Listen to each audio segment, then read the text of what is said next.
Amen. Hallelujah. Yung palakpak naman ng gising. Amen. Hallelujah. Sige. Okay. 1, 2, 3. Ako ay blessed. Ayokong ma-stress. 1, 2, 3. Ba yung iba talaga. Ako ay blessed. 1, 2, 3. Yun. Talagang lumalabas na yung ano, no? Amen. Okay. So, every gising is a blessing. Sabi ko nga, 3,000 mahigit ang namatay kaninang umaga. Hindi tayo kasama doon. Amen? That's by statistics. Okay, so 2025, the year of breakthrough. September matatapos na. 3 buwan na lang. 2026 na. Panibagong taon ng biyaya at pagpapala para sa ating kanyang mga anak. Amen? Okay, so dahil yan sa kapangyarihang nasa ating kumikilos. Amen? Kapangyarihan ng Panginoon kumikilos sa atin. Okay, sabi dito, ito yung memory verse. Sabi dito, may nagkakwentuhan daw si Lola Trining. Sabi niya, sakit ng mata ko, nag-ML ako. Grabe, no? Tapos susunod, sabi naman niya, sakit ako, tawag ko kasi nag-exercise ako. Nag-planking. Nakita niyo, mga lola, no? Grabe. Tapos sabi naman niya, dyan muna kayo, gagamutin ko lang yung hita ko. Sabi nung isa, sabi niya, na paano ka ba? Nag-hazing kami kagabi, napadel ako. Yung ibang hindi tumawa, hindi nag-breakfast yan. Amen? Ano ba? Tapos sabi naman itong isa, sabi ni Pedro, ang lola ko malakas pa, nagsusumba. Tignan mo yung katabi mo kung nagsusumba pa yan o kaya pang magsumba. Parang hindi na kaya magsumba. Okay, tapos sabi niya, wala yan sa lola ko, mas malakas, nagbubuhat pa ng container. Sabi naman ng isa, wala yan sa lola ko, 2 container na punong tubig, sabay niya kung buhatin. Sabi naman ng isa, wala yan sa lola ko, nasa ospital. Sabi niyang isa, mahina pala lola mo, nasa ospital, siguro may sakit. Sabi niya, wala naman siyang sakit. Tingin niyo ano nangyari. Sabi niya, nanganak, kambal, nasisaryan pa. Amen? So, ano yung makikita natin sa story? Usong-uso talaga yung mga lolo ko, jokes, ginawa ko lang lola. Sa mga Pilipino, uso talaga yan yung kayabangan. Amen? So, tignan mo katabi mo kung mayabang yan. Amen. Okay, ang tanong, mayabang ka ba? Amen. Tingnan mo ngayon katabi mo, talagang ayaw tignan eh. Baka masabi, niyayabangan ako eh. Amen. Okay, so yan ang title ng pag-aaralan natin, yung The Sin of Conceit. Okay, sabi sa Proverbs 21:4, haughty eyes and proud heart, sabi to, the unflowed field of the wicked producing. Sa Tagalog, ugaling mapangmata at pusong mayabang, ito ang siyang gabay ng makasalanan. So meaning, in essence, pag ikaw raw ay mapangmata, kasi may kayabangan na pag mapangmatay, alam mo, wala naman yan eh. Wala yan sa lola ko, yung bahay niyan, wala yan. Nakuha yan sa flood control. Nakarelate yung iba, hindi nakarelate. Amen? So, minamata mo na siya, ay wala naman yung mga anak niyan, bopols naman yan, wala yan sa anak ko. So, wala ka pang sinasabi, tinitignan mo pa lang siya, nagkakasala ka na. Amen? At yan, isa yan sa ayaw ng Panginoon. Naituro niya ito ni Pastora dito. Sabi ko, there are 6 things the Lord hates, 7 that are detestable to Him. Sabi niya, haughty eyes and lying tongue. So yung mapangmata, ayaw ng Lord yun. Amen? Ayaw niya na mapangmata ang kanyang mga anak. Ayaw niya ng mayabang ang kanyang mga anak. Amen? So sabi nga kanina sa Proverbs, nagiging daan daw yun ng kasalanan. So technically, pag ikaw pala nagyayabang, nagkakasala ka na agad. Amen? Okay? So, ano bang ibig sabihin? Pag-aaralan natin, arrogance, conceit, boastful, and pride. Kasi magkakaklase yan. Akala lang natin hindi, pero sa totoo, magkakaklase yan. Ano sabi ng conceit? Ang conceit daw is an inner feeling of excessive self-admiration. Yung conceited ka, sa loob mo, mas magaling ako dyan. Mas gwapo ako dyan. Mas mayamang kami dyan. Mas malaki yung kickback tuloy. Mas maganda yung sasakyan namin dyan. So yun yung conceited. Sa loob mo, wala kang sinasabi, wala kang ginagawa. Pero sa loob mo, mayabang ka. Alam ng Lord. Yan, tandaan natin, nakikita ng Diyos yung puso ng kanyang mga anak. Lahat ng tao, arrogante. An outright directed attitude. So ito, yung kumikilos na, yung may attitude ka na, para sinasabi may attitude yan, batang yan. Di ba? May gano'n sa eskwela, may attitude problem yan. So, yung arrogante raw is an attitude of superiority and claim. Parang sinasabi mo, mas magaling ako sa pastor na yan, mas magaling ako sa elder na yan, mas mabait ako sa kapatiran na yan. So, sa loob, kanina, yung conceited sa isip, yung arrogante, ginagawa mo na. Amen? Parang pinapakita mo na, wala naman kayo eh. nag-masteral ako, nag-doctorate ako. Wala. Yun yung arrogante. Ano yung boastful? Sinasabi na. Yung kanina pala kinikilos, ito sinasabi na. Wala naman kayo sa lolo ko eh. Amen? Wala naman kayo sa amin eh. Amen? Ano yung pride? Lahat yan nag-uugat sa pride. And we know, no, pride is a very dangerous sin. Why? Yan, nagpabaksak kay Satanas. Yung pride, sabi niya, tatalunin ko ang Diyos. Ako pinakamaganda, ako pinakamagaling. Kaya delikado ang mga merong ganitong attitude. Kaya napakahirap. Yung conceited ka, arrogante ka, mayabang ka. Amen? Yun yung pag-aaralan natin. Sabi dito, characteristics, a boastful person typically exhibits arrogance, inflated self-worth. Alam nyo yung Tagalog niyan? Ang laki naman ng ulo niyan. Narinig nyo na yon? Laki ng ulo dyan. Kala mo kung sino siya. Di ba? Yung gano'n. Kala mo ganda-ganda naman niya. Di ba? Ang haba ng hair mo, die. Di ba? Mga gano'n. To gain tendency to exaggerate their achievements. Yung bawa, nakabili ng bahay at lote. Sabihin natin, nakabili siya. Pag pinagyabang niya, alam mo, laki, isang hektarya yung nabili kong bahay. Alam mo, sa laki ng bahay ko, magta-tricycle ka papunta sa banyo. Yung mga sobrang yabang na, they exaggerate. Ano ba sabi dito? To feel superior. Para magyayabang lang siya, para makita natin, uy, galing pala niya, no? Yaman pala niya, no? So, they tend to boast para tumaas yung kanilang level o yung tingin ng kapwa. Other characteristics include a lack of empathy. Yung pakikirama, yung wala siyang pakialam. Basta yayabang kita, wala akong pakialam, may pinagdadaanan ka, wala akong pakialam sa'yo. Ganun daw yung mga tao mayabang, walang pakialam sa tao sa paligid nila. A superiority complex, poor listening skills, hindi nakikinig. Basta siya ang tama, siya ang magaling, siya lang ang dapat mong pakinggan. May kilala ba kayo ganun? Minsan sa mag-asawa, mayroong ganun. Minsan sa magkakaibigan, may ganun. Pag ikaw na yung nagsasabi ng credentials o yung galing natapos o yung napundar, wala, di ka na. Usually ganito, nangyayari to sa mga, ano ba tawag dito? Naka-attend na kayo ng mga reunion. Di ba, sa mga magkakaklase? O kung ikaw, kamusta ka na? 3 na Jollibee ko. Ikaw, hindi ka napapakinggan. Wala naman yung huwag mong pansinin yan. Ito, doktor na to. Ito, doktor, talagang, na pala siya, espesyalista. So, wala na siyang pakialam sa'yo. Basta ako, dapat mas mataas sa'yo. Yun yung mga taong mayabang. And unwillingness to admit fault, ito pa mahirap sa mga taong mayabang. Hindi sila nagkakamali. Wala akong pakialam sa'yo, lagi akong tama, mali ka, tama ako. Nangyayari ba sa atin yun? Na minsan tayo rin gano'n na inaamin natin na hindi ako lagi ang tama. Bahala ka. Akala mo lang yan. Basta ako tama rito sa pamamahay na to. Ako tama rito sa opisinang to. Makakarating kay boss, mali kayo, tama ako. Yun yung mga gano'n, mayayabang, arrogante. Ano sabi niya? Unwillingness to admit fault, selfish, focus. Yun nga, sa kanya nakatingin. Ito mahirap. Alam niyo, may inner reason pala yung mayayabang na tao. You know? They often rely on self-promotion to assert their identity. Tinataas nila yung sarili nila. Bakit? Which can stem from an underlying insecurity. The reason why they boast so much, kasi deep inside, insecure sila. Grabe, no? Tinataas pala nila yung sarili na, akala natin ganun lang, yung pala deep inside, uy, nakakaingit naman. Sa loob niya, naiingit siya.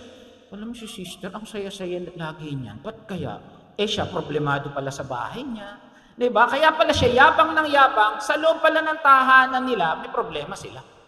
Kaya pala ang yabang-yabang ng bata, nambubuli, kasi sa loob pala ng bata, bulok ang pamilya niya. So minsan, ang tao, yabang ng yabang, kasi deep inside, may problema siya. Yung pala yung taong mayayabang. Amen. Again, tignan mo yung katabi mo. Tumatawa sila. Amen? Okay, Philippians 2:3. Huwag kayong gumawa ng anuman dahil sa pansariling layunin o pagyayabang. Sa halip bilang tanda ng pagpapakumbaba, ituring yung higit ang iba kaysa sa inyong mga sarili. Ang Panginoon, sinasabi niya, si Pedro ito, talaga sinasabi niya, huwag kayong magyabang. Sabi nga ni Pedro, di ba, one time, sabi niya, kung mag-boast ka, i-boast mo ang kabutihan ng Lord sa'yo.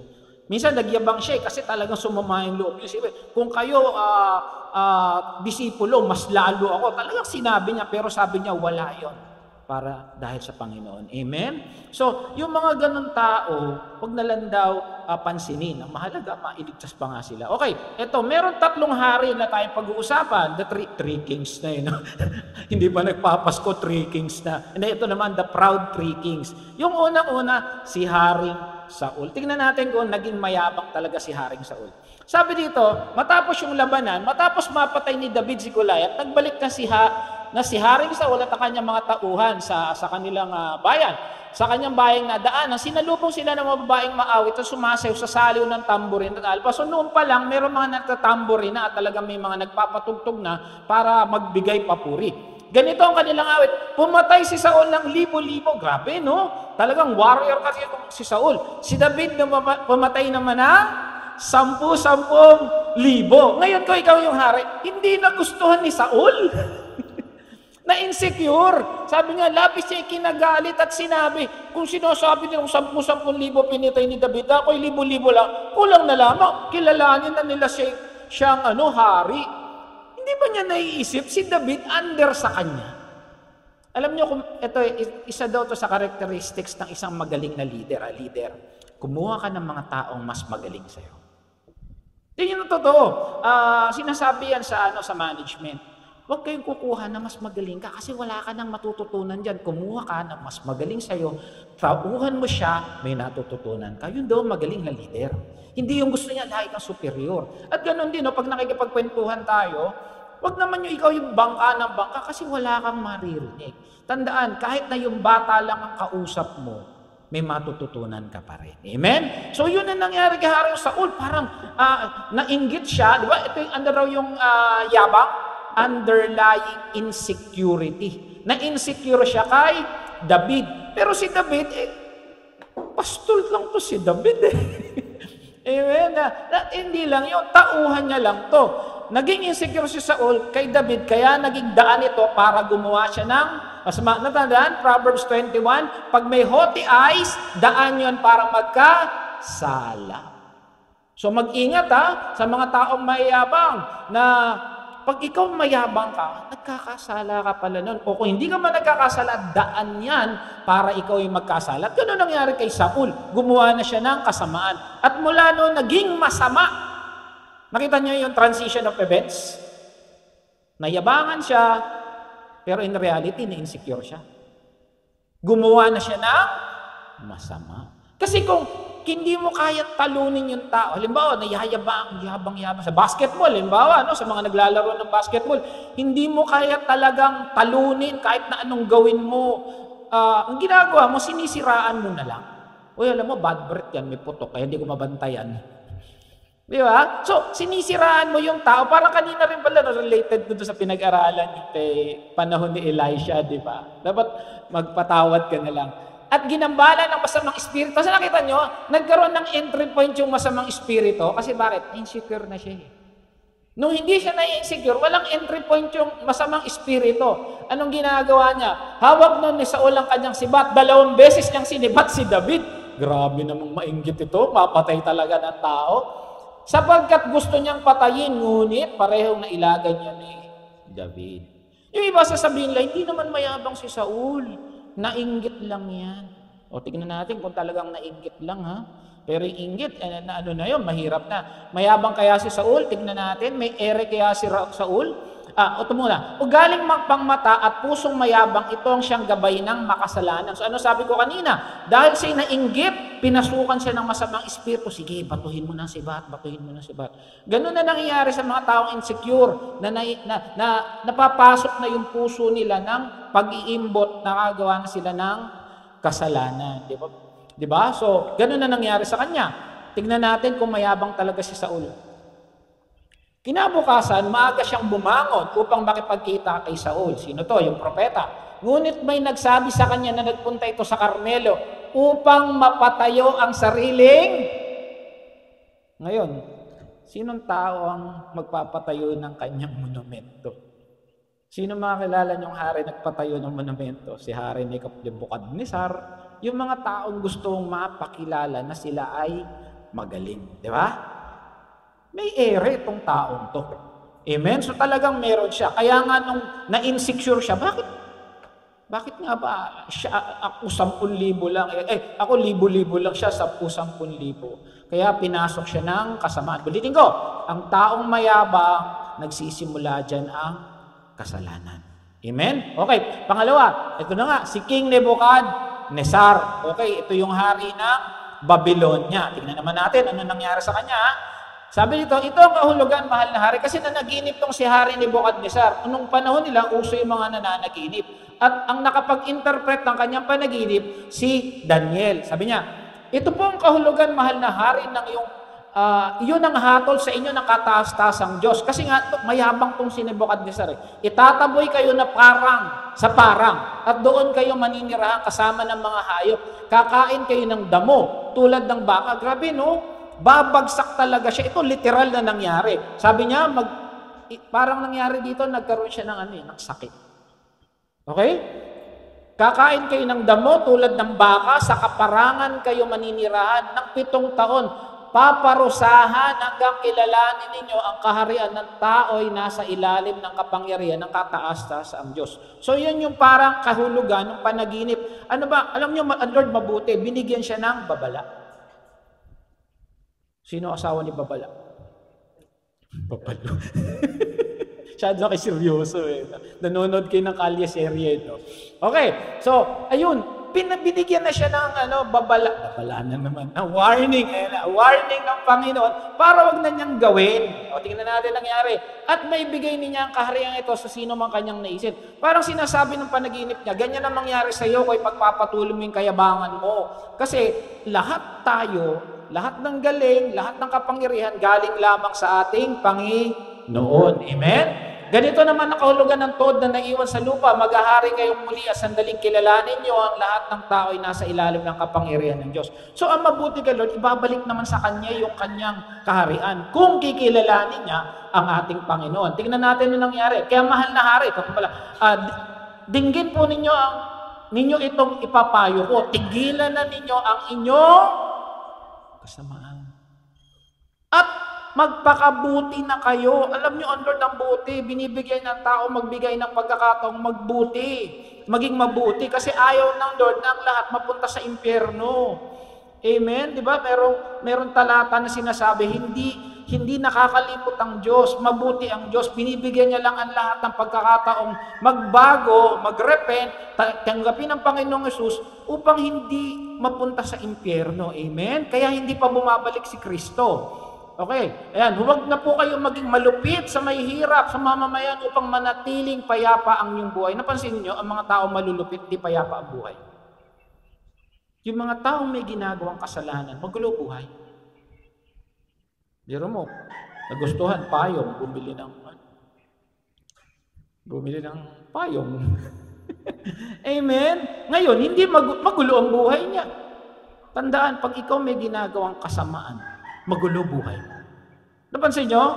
Pag may ginawa kang hindi maganda, babalik sa yan. At yan na, lahat na ito yung naganap sa buhay ni Nebuchadnezzar. Tandaan, pag sinabi ng Lord, nangyayari. Pag sinabi ng Lord, nangako ang Lord, mangyayari. Kaya mga kapatid, lagi kong sinasabi, panghawakan ang salita ng Diyos. Amen? Okay, tignan natin. Lumipas ang 12 buwan. So 1 taon binigyan siya ng Lord magbago. Mula nang ipaliwanag din Daniel ang panaginip, minsan na masyalang hari sa hardin ang bubong ng kanyang palasyo. Ito yung Hanging Gardens of Babylon. Maganda talaga to. One of the 7 wonders of the ancient world. Sinabi niya, talagang dakila ng Babylonia. Ako. Yari. Problema na to. Parang si Satanas lang no? Sabi niya, ako ang pinakamaganda, ako ang pinakamagaling. Ayun. Kilala niyo, may commercial dati si Lito. Ako, lagi na lang ako. Ako lang yata nakarinig mo. Na lang. Wala si Sister Flor. Okay. Sinabi niya, yan nga, ako ang nagtatag upang maging pangunahing lungsod at naging sagisag ang aking karangalan at kapangyarihan. Mga kapatid, lahat tayo may galing. Lahat tayo binigyan ng talento. Lahat tayo binigyan ng kakayanan ng Diyos. Pero oras na mapuri ka, please lang, ibalik sa Diyos ang papuri. Magaling kang kumanta, sabihin mo, praise the Lord. Huwag mong sasabihin na, hindi naman. False humility yun. Yung, sis, ang galing mo talaga magtama. Hindi naman. Hindi humbleness yun, false humility yun. Minsan, lying na nga yun kasi magaling ka naman talaga eh. Sabi mo, praise God. Lord, amen. Kung magaling ka, magaling ka. Ipakita mo, sabi niya, at makita ang kabutihan ng Diyos sa buhay mo. Huwag naman yung, uy, ang yaman-yaman yun na, praise God, bigay ng Lord yan. Diba? Uy, ang babait ng mga anak mo, siguro ang galing mo magdisiplina. Titigas pa nga ulo niyan eh. Amen? Buti na lang ikaw ang ayos ng pamilya mo. Naku, kung alam mo lang. Kay kitang-kita naman. Di ba? So, false humility o kaya lying. Lahat ng papuri, kapatid. Give it all back to God. Dahil wala ang Diyos, wala tayo rito. Amen? O sabi niya, ako nagtatag. Okay, tingnan natin ano nangyari. Hindi pa siya natatapos ng pagsasalita, isang tinig mula sa langit na nagsabi, Haring Nebukadnezar, pakinggan mo ito, aalisin na sa iyo ang harian. Mga kapatid, sa isang segundo, ang laki ng pagbabago. Amen? Hindi natin alam, baka patid tayo dyan ng ginto o bagsakan tayo ng comet. We don't know. Sa isang iglap, pwedeng magbago ang buhay natin to the better or for worse. Kaya dapat nasa Panginoon tayo. Amen? Okay na. Ipagtatabuyan ka sa parang at doon ka manirahan kasama ng mga hayop. Kakain ka ng damo tulad ng baka. Tulad ng baka, 7 taon ka mananatili sa gayong kalagayan hanggang kilalanin mong nasa ilalim ng kapangyarihan ng kataas-taasan Diyos. Alam nyo ang Lord, minsan pag may nangyari hindi maganda sa'yo, although we are under grace now, minsan kasi, ano ba tawag doon? We are still in the process of sanctification. Ang Kristiyano, pabuti ng pabuti, paganda ng paganda. Nire-refine tayo ng Lord. Diba? Magtatapos na naman ng 2025, babalikan mo yan. Ano ba ang nangyari sa akin this 2025?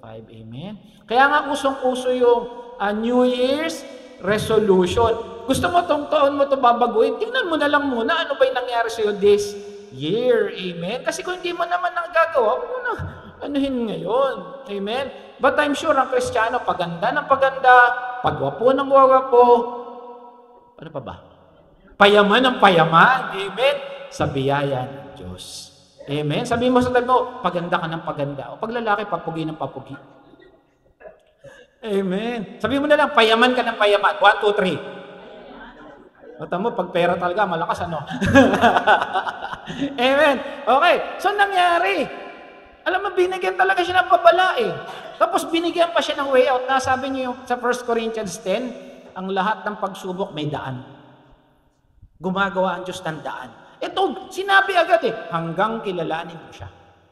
Amen. Tingnan natin ano nangyari. Nangyari kay agad kay Nebukadnezar ang sinabi ng tinig, itinaboy siya sa parang at kumain ng damo tulad ng baka. Nabasa siya ng habog. Pero mo, hari, naging parang hayop siya sa gubat. Humabang buhok, parang balahibo ng agil at ang kukoy naging tila kuko ng ibon. Sabi, nagkaroon daw ito ng sakit. Sabi nila, ito ay parusa ng Diyos. Ayan, parang hindi ka makita. Parang ganyan siya. Oh. Naging parang, ayun, basta yun. Naging parang, yun, basta yung humaba buhok, yun na yun. Okay? Ano nangyari? Pagkatapos ng takdang panahon, akong si Nebukadnezar ay tumingala sa langit, nanumbalik ang dati kong tumingala pa lang sa langit, pinuri ko at pinasalamatan ang kataas-taas ng Diyos. Alam niyo, ang Panginoon, hinihintay niya lang tayong manumbalik sa Kanya. Hindi na niya kailangan lumakad ka ng paluhod mula rito hanggang Quiapo. Hindi na kailangan magpapako ka sa krus. Hindi na kailangan ipamigay mo lahat ng gamit mo. Yung puso mo kailangan ng Diyos, kapatid. Kahit ipamigay mo lahat ng gamit mo sa bahay, kung ang puso mo man saliwa sa kagustuhan ng Diyos, well, hey, puso ang usapan. Na yung nakapako sa krus, sabi niya, Jesus, alalahanin mo lang ako. Ano sabi niya? Ngayon din, isasama kita. Na-baptize? Hindi. Na-shiran? Hindi. Na-pag-pray? Hindi. Kaso yung puso niya tumingil sa Diyos. Amen. Ano kaya tutok ng puso natin? Napakabuti ng Diyos. Nakita niyo, no? Tumingala lang sa langit. Ibig sabihin, nandun yung pagbabago, yung repentance, yung metanoia, na kung tawagin natin, yung renewing of the mind. Yun ang totoong repentance, hindi yung, nagsisisi na ako, iyak ng iyak. Pag tayo, masama pa rin. Pinag-pray ni pastor, si iso na magbago. Ayoko na, hindi ko na gagawin to, pastor. Ayoko na, hindi ko na babalikan pag-uwi ng bahay. Ang nagbabago, puso, hindi luha. Amen? Okay, so, pangatlong hari. Three kings na agad. Si Haring Herodes. Ano nangyari kay Haring Herodes? Acts 12:21-23. Pagsapit ng takdang araw, si Herodes na nagsuot ng damit hari, umupo sa trono at nagtalumpati, sumigaw sa mga taong bayan, isang Diyos ang nagsasalita. Para may nagsabi na niyan to sa Davao, ang anak ng Diyos. Appointed son of God ba yun? At doon hindi hinampas ng isang anghel ang ng Panginoon si Herodes sapagkat inangkin niya ang karangalang nauukol sa Diyos at siya'y kinain ng uod. Pag namatay ang tao, kinakain ng uod. Ito buhay pa, kinain na ng uod dahil sa kanyang mamataas. Amen. Nakita niyo yung tatlong hari na yan. They are kings, they are powerful, they are literate person, matatalino yan. Pero ang puso nila, wala sa Diyos. So hindi porke mayaman ka, may pinag-aralan ka, automatic alam mo tama't mali. Hindi. Wala sa yaman yan. Nasa puso yan. Amen? Puso ang usapan dito. So ayaw ng Lord ng taong mayabang. Reminder, James 4:6, but He gives more grace. That is why the scripture says, God opposes the proud. Ayaw ng Diyos ng mayabang. Amen? Sabi dito, ayaw ng Lord ng mayabang. Okay, paano maiwasang maging mayabang? Bigyan kayo ng 4 na points para madaling maalala. PLDT. Na nakaraan, ano yung 3 letters? At mo, ang bilis, no? Pag mga ganyan, SSS lang. Seek God, ano ba yun? Show, kilalaan mo. Nakalimutan ko, basta SSS yun. Ngayon, PLDT. Para hindi ka mayabang, mag-PLDT ka. Ano yung P? Pray. Pangalawa ng L, look to Jesus. D, demonstrate humility. And D, be thankful. Pag nakikita mo mayabang ka, manalangin ka na. Amen? Ano sabi dito? James 4:10, magpakumbaba kayo sa harapan ng Panginoon at itataas niya kayo. Ang masakit kasi, nagyayabang tayo. Pinababa tuloy tayo ng Lord. Mas maganda na ang Lord ang magtaas sa iyo. Naalala niyo yung kwento ng Panginoon na pag daw nasa party ka at sikat na tao yung host, huwag kang umupo na malapit sa kanya. Hayaan mong tawagin kanya. Doon ka lang sa likod. Para pag nakita ka, uy, Brad, dito ka sa harapan. Kesa naman nandun ka sa harapan, uy, naka-reserve yan. Di sa'yo yan. Minsan namatid kami ng seminar sa Makati. Nakalimutan ko basta sa tungkol sa IT. Ngayon nakita namin ang ganda nung yung pwesto kasi kami early bird. Di pili kami na siya. 3 kami, yung manager ko at saka yung isang kasama namin IT. Sabi niya, dito tayo, maganda to, lapit-lapit Upo kami. Pagpasok ng host, tiga saan po kayo? Tiga SRS po kami. SRS? Doon ho kayo sa likod. Nakakahiya, buti wala pang tao. Ang uupo ho, dyan yung speaker. Pahiya kami Buti na lang wala pang tao, tawa lang kami. So naalala ko, ganun pala dapat. Kung talagang ilalagay ka sa harapan ka. Kung sa likod ka, sa likod ka. Ano lang naman kami nung manonood ka, malay mo, di naman nila nilag. Sabi pa nga lang, di nyo naman nilagyan Hindi, aga nyo kasi. Lalagyan pa lang nila ng resource person. So gano'n, tama talaga yon. Kasi naman yung, ang sakit na pinatayo. Buti yung wala pang tao, di mas lalo na kung may tao. Tapos nangyari hindi ako kasama. Nasa isang hotel sila. Ngayon, nanalo sila, mga tiga SRS. Ito mas nakakahiya, punta sila sa harapan. Nung i-award na, sorry po, nagkamali po pala yung system. Ang akala, kasi pabilisan yung game, pabilisan sa cellphone, may tanong Tapos, sorry po, mali po pala yung sorting. Hindi po pala kayong una. Pag sinabing mali ang sorting, ibig sabihin, kayo yung nasa ilalim. Upo sila, sabi, buti hindi ako kasama noon.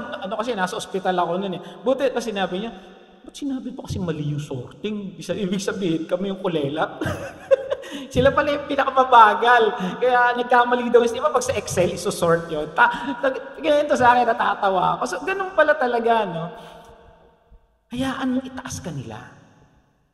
Kesa tinataas mo sarili mo. Amen? Kaya nga ako, nung nasa seminaryo kami, laging paalala ng prof namin, kayong mga magiging pastor, kasi mga nag-aaral kami, huwag niyong isipin na mataas kayo o magaling kayo sa mga members nyo. Nandyan kayo kasi function yung magturo. Function yung magpastor. But it doesn't mean na mas mataas kayo kahit kanino. Amen? Ang mataas lang, si Jesus. Amen?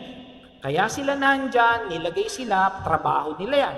Pero ang mataas lang si Jesus. Amen? Okay. So Micah 6:8, sabi, ito ang nais ni Yahweh, maging makakaroon ka sa lahat na bagay, patuloy mong mahalin ang inyong kapwa at buong magpakumbabang sundin ang iyong Diyos. Hindi lang sapat na sumusunod ka. Dapat you're doing it humbly. Amen? Praise the Lord, no? Nagagamit tayo. Mami, gagamitin tayo, no? Kaya nga sabi ni Pablo, kung magyayabang ka, ang ipagyabang mo, yung kabutihan ng Diyos. Uy, kapatid, bakit ang ganda-ganda mo? Praise God. Hindi sabihin mo, hindi, nagbebelo kasi ako eh. Amen? Okay. Pag nararamdaman mo yumayabang ka na, mag-pray ka na. In reality, mag-aminan tayo dito. Totoo, minsan, mayabang tayo. Ugali ng tao yan. Alam nyo, saan unang nangyari yan? Sa Tower of Babel. Di ba sabi niya, gumawa tayo ng tore para makilala tayo. Biro mo, unang kwento pa lang sa Genesis ano ba yun? Genesis 10 o Genesis 11? Biro mo nandun pa lang, ang gusto na ng tao magyabang. Napasa sa atin yun. Kaya nga ayaw. Kaya mga kapatid, paalala po sa atin ng Diyos. Para sa atin po lahat to, kasama po ako dahil minsan nakalam ko mayabang din ako. Si pastorang nga, atin lang to Nung niligawan ko yan, sabi niya, ayoko dyan, ang yabang niyan. Bumagsak sa mayabang. Sabi ni Lord kasi kami rin magkakatuluyan. Amen? Sabi ko kasi susundin ko siya pag bumusina ako eh. May kotse ka, hindi, may busina. Hindi tumawa, luma na raw yun eh. Amen? Okay. Pangalawa, look to Jesus. Tingin lagi kay Panginoong Jesus.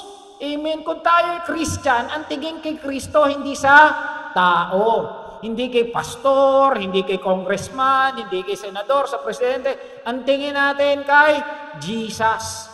Wala tayong pagmamalaki dahil si Jesus lang talaga lahat. Amen? Philippians 2:7, sa halip kusa ninyong bitawan ng pagiging kapantay. Sa halip kusa niyang binitawan ng pagiging kapantay ng Diyos, si Jesus bumaba. Nasa langit na yan. Prente-prente yan. Pero bumaba sa langit yan. Sabi, hinubad niya yung kanyang pagiging Diyos. At namuhay na di lang namuhay na isang alipin. Kung tutusin, hari ng mga hari, Lord of Lords, King of Kings Pwede yung bumaba sa lupa, yung pinakamagandang kaharian. Yun ang pipiliin niya. Tama? Diyos yan Ipapanganak siya sa pinakamagandang kama. Diba? Yung pinakamagandang entrada sa mundo para ipakita na ako yung hari ng mga hari. Diba? Yung mga kilalang personalidad, pag kinakasal, grabe, sarado yung buong, sarado yung buong simbahan. Kasi pinapakita nila na mayaman kami. Ang mga ninong at ninang, presidente, senador, congressman, pinapakita nila sa tao, status symbol yan. But God came to earth as slave, as servant.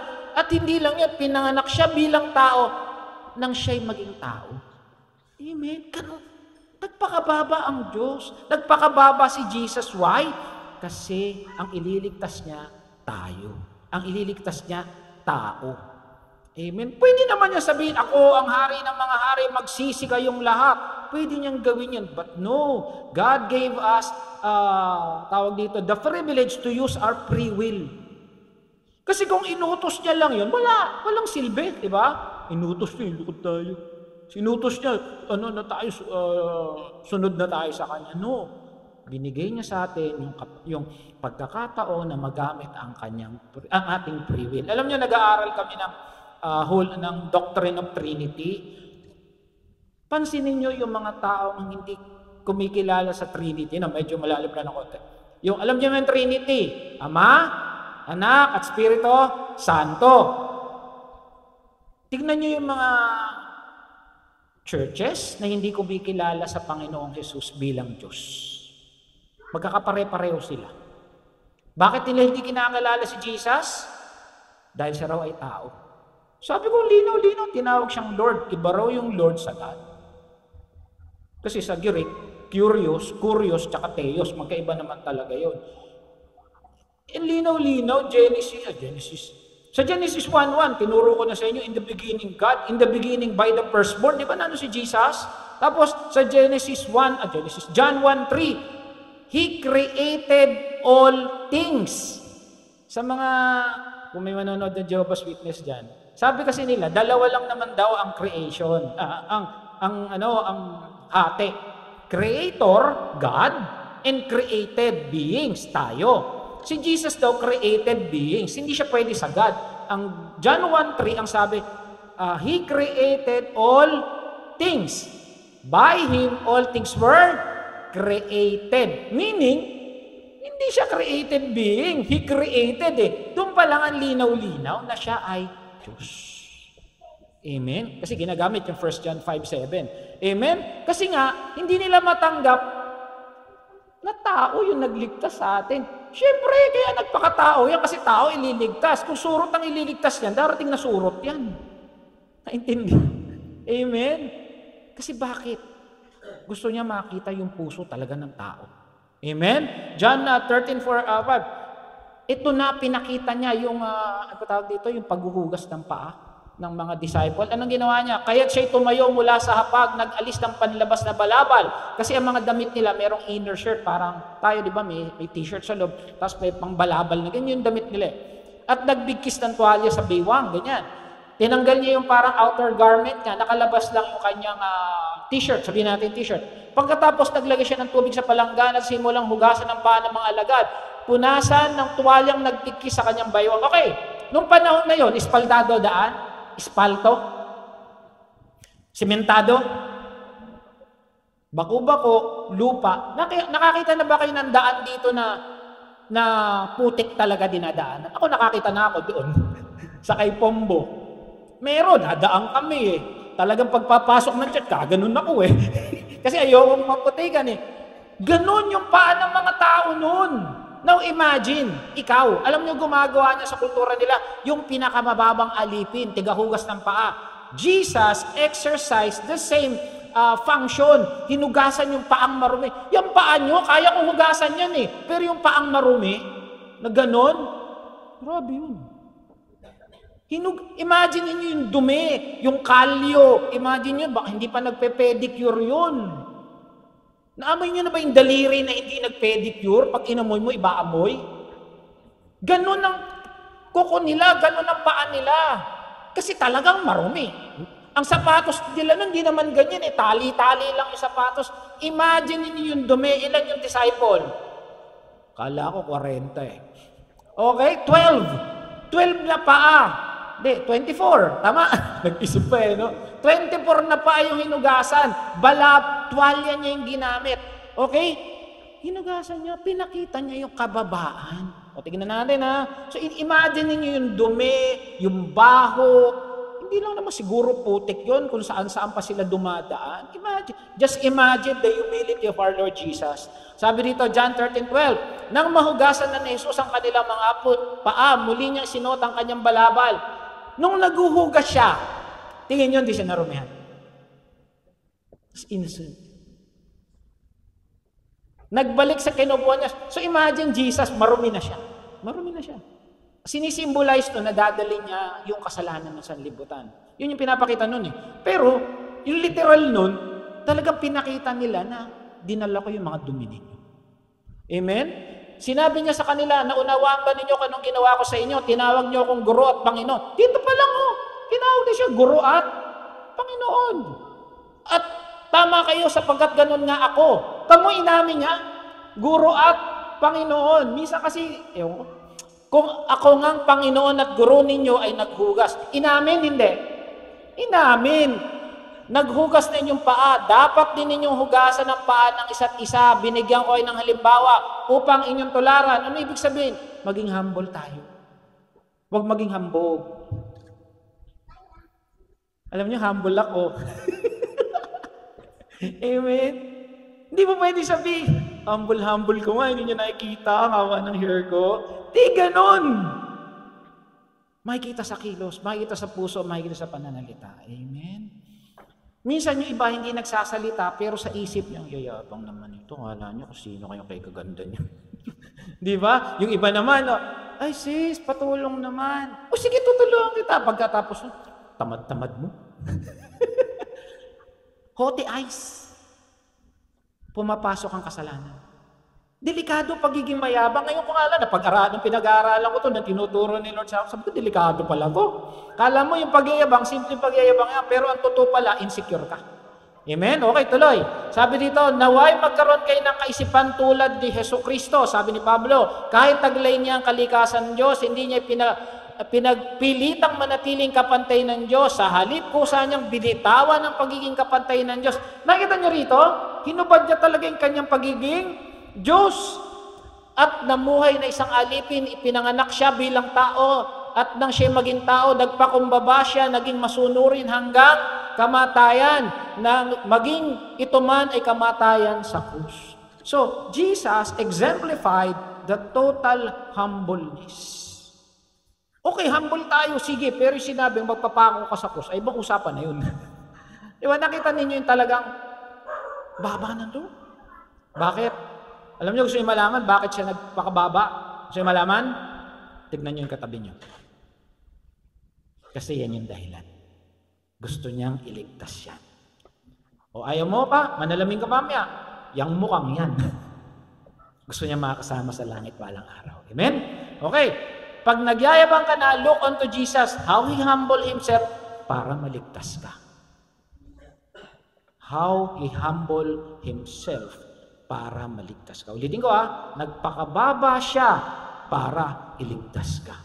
Minsan hindi natin naiintindihan yung bigat. Hindi lang yun humbleness, kapatid. May dahilan yun. Kasi gusto niya, ulitin ko, iligtas ka. Sabihin mo sa tabi mo, gusto niya Lord, iligtas ka. Amen? Parang ayaw mo. Amen? Matthew 20:28, just the Son of Man did not come to serve, but to serve and give His life as a ransom for many. Nakita niyo rito, many, hindi all. Kasi ilan naman tatanggap sa Kanya, hindi naman lahat Meron talaga hindi maliligtas. Meron talaga hindi tatanggap kahit sa ayaw at sa gusto natin. Amen? Okay, so let's demonstrate humility. Magpakita tayo ng kababaan. Mali spelling ko. Napansin ko ngayon. Ngunit ang Diyos ay nagbigay ng higit pang pagpapala, kaya't sinabi ng kasulatan, ang Diyos ay laban sa pagmatas. Paulit-ulit napansin ninyo, iba-ibang verse. Daming verse. Ibig sabihin, ayaw talaga ng Lord na may habang. Ngunit pinagpala niya ang tamo, may blessing pala yung humble. Ang sarap maging humble, ang Lord ang magbe-bless sa'yo. Kesa nagyayabang ka kung ano-anong pinagagawa mo, galit naman sa'yo ng Lord. Ano gusto mo? Kakampi mo, Lord? Ayaw mo, Lord. Yung bata, ang daling sinagot yun. Ano gusto? Kasi yung mga bata pala, nabubuli sila kanina, tinanong ko Sabi ko, hindi bale, kakampi mo, Lord. Sabi niya, tinanong ko sila, ano gusto mo? Kakampi mo si Lord, kaaway mo si Lord. Kakampi ko si Lord, di ba? Ang dali-dali, kahit grade 1, tinatanong mo, talagang alam na Amen? Philippians 2:3-5, sa halip bilang tanda ng pagpapakumbaba, ituring ninyong higit ang iba kaysa sa inyong mga sarili. Consider other better than yourself. Kahit sabihin mo na alam mo talaga sa loob-loob mo, magaling ka, yung galing mo, bigay na ng Diyos. Amen? Yung iba kasi ganito, pag yun ang nagtuturo sa Bible study, ayoko nang umatin. Kasi inaantok ako. Kapatid, si Lord ang naglagay sa kanya doon. Amen? Kung inaantok ka, minom ka ng kape. Barako. Pag alam mo na magtuturo yun, paghilamos ka na. Amen? Huwag mo siyang pakinggan. Pakinggan mo yung sinasabi niya. Para hindi kayo antukin. Minsan talaga may nakakaantok. Amen? Anong gagawin niyo? Kung natulog, madaling araw para mag-aaral. Mga kapatid, yung mga nag-preach dito, wag natin silang huhusgahan kasama ko. Kasi bakit? Minsan, Natapos yung message nila, alas 3 ng madaling araw. Tama, hindi, yung mga nagpipreach. Diba? Kasi wala naman ditong full-time eh. Hindi naman tayo full-time. Si Brad Iman, umakit pa nga ng post yan. Malay nyo to, umakit pa ng post yan. Doon pa nag-aaral, oh. Talagang mataas yung anointing nito. Amen. Doon nag-aaral habang nasa post, tinatawag, oy, Brad, matatagal mo. Teka, nag-aaral ako, oh. Diba? Diba? Joke lang. Diba? Taas ng anointing. Amen. Mga kapatid, biyaya lang ng Lord na nagagamit tayo. Hindi nyo alam yung pinagdadaanan ng mga nag-aaral para lang makapagbahagi. Kasi magpe-pray ka, mag-aaral ka. Kasi ang hirap magturo nang wala kang ituturo. Sabihin nyo, bahala na si Lord. Hindi yun si Batman. Amen. Pag binigyan ka ng task magturo, let the Holy Spirit guide you. Pero you will still, mag-e-effort ka pa rin. Hindi yan darating ng kusa na lang talaga sa'yo. Yes, nandun ang anointing, nandun ang banal na spirito, pero mag-aaral ka pa rin. Amen? Okay. Ang totoong lingkod ni Lord, nagpapakumbaba. Mali na naman ang spelling ko. Sabi ko sa'yo, yung oras na natapos yan eh. Yung pala dahilan. Amen? And be thankful. Huwag kang mainggit. Kung 3 kotse niya, may Rolls Royce siya, pasalamat ka, may kotse ka rin. Amen? Huwag ka na mainggit. Sila naman, ang laki ng pamilya, ikaw, 2 lang kayo ng asawa mo. Amen? Alam nyo, pag kailangan natin ng isang bagay, ang Lord ang magpo-provide. Alam nyo, kinikwento ko, for the longest time, wala akong TV. Talaga kaming TV ni Pastora sa bahay. Kahit nung nagkakilala ba tayo, may TV na tayo. Then nagkaroon yata isa, tapos sandali lang. Noon pa yun ha, taon na kayo magkasama niya. We've been together for 30 years. Bata pa natin nagkita, no? 10 years old pa lang. Kasi 40 pa lang kami. Kasi nungaling Wendell. Amen? May TV na kami, binigay ni Lord. Diba? Pinagyayabang ko si Lord. Ang laki pa. 40 inches yata. Yayabang eh. Hindi nga lang siya smart. Globe siya. Joke lang. Amen. Be thankful. Mga kapatid, lahat tayo meron pwedeng ipagyabang. Kahit sabihin mong marami siyang kotse, ikaw na bisikleta ka lang, meron ka pa rin pwedeng ipagyabang. At ipagpasalamat mo yon. Amen. Kung bibilangin natin yung ating blessing sa umaga mula paggising kanina, hindi lang kasi natin nakikita, nagising ka, nakaligo ka, nakapag-toothbrush ka, hindi masakit ang ipin mo, may toothpaste ka, yung iba walang toothpaste, yung iba nag-breakfast ka, yung iba hindi nakapag-breakfast kasi walang pagkain, nakapunta ka rito, yung iba na-aksidente sa daan, ang pogi ng pastor na pinapanood nyo ngayon, blessing yon. Praise the Lord, amen. Pastor, titrip kita. Amen. You know, when pride comes, then comes disgrace, but humility comes wisdom. Matatalino ang mga taong nagpapakumbaba. Pero huwag niyo naman sasabihin, humble ako. Amen. 1 Corinthians 1:31, ang sino mang nais pagmalaki, ang ginawa ng Panginoon ng kanyang ipagmalaki. Amen. Nakatapos ka ng degree, praise the Lord. Nag-aaral ka, praise the Lord. Kasi hindi naman talaga biro yung nag-aaral, no? Dugo at effort, oras ang binibigay sa mga tao nag-aaral. Yes, that's an achievement. Pero hindi man dapat sabihin na, sa mga tao. Praise the Lord. Praise the Lord. Amen? Colossians 3:15, let the peace of Christ rule in your hearts, since as members of one body, we are called to peace and be thankful. Ano ibig sabihin yan? Payapa ang taong hindi mayabang. Ulitin ko yung verse ha. Let the peace of Christ rule in your heart. Since as members of one body, kasama tayo dito, hindi? Kasama. You were called to peace. Pag inuulit importante. And be thankful. Ang mga taong hindi mayabang, payapa ang buhay. Amen? Payapa ang buhay. Tingnan mo katabi mo kung payapa buhay niya. Bakit tinatawanan mo? Wow, payapa daw. Amen? Amen? So, okay, tapos na pala tayo. So, PLDT, pag napipil mo magyabang ka na, PLDT. Ano yung una-una? Pray. Pangalawa, look unto Jesus.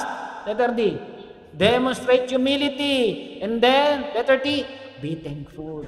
Pag feel mong nagyayabang ka na, mag-PLDT ka na. Maghanap ka ng landline.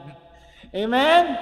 Last verse, Luke 14:11. Sapagkat ang nagmamataas ay at ang nagpapakumbaba ay tataas. Sabi ng Panginoon yan, hindi tayo nagsabi niya. So ano gusto nyo? Mayabang o nagpapakababa? Pero huwag nyo sasabihin na, Christian ako, humble ako, huwag ganun. Amen? Tayo na tayo, palakpakan natin ating Panginoon. Hallelujah, Jesus. Thank you, Lord Jesus. Thank you, Lord God.